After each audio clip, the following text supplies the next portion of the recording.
Hello viewers, আসসালামু আলাইকুম, শুভ সকাল। তো এই তো আমার আজকে সকালের নাস্তা পরোটা, ডিম পোচ, কপি ভাজি।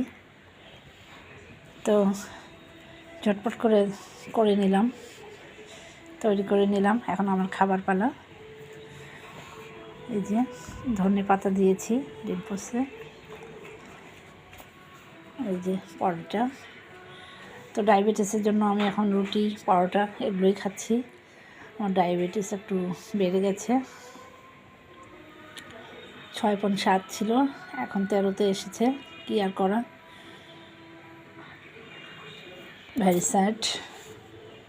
এখন আমাকে মেনটেন করে চলতে হবে। তো তাই জন্য আমি পরোটা রুটি করে নিয়েছি। আমার মেয়েদের জন্য বানিয়ে দিলাম, আমিও করে নিলাম। লেট হয়ে গেল। এই যে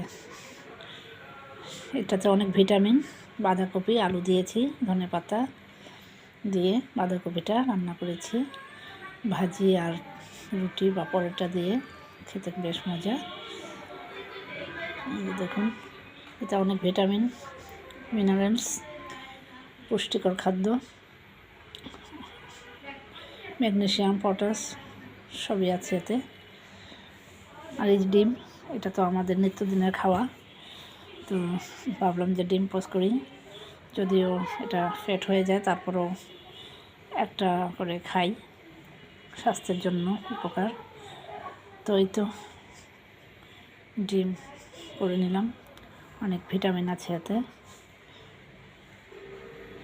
ক্লান্তি দূর হবে।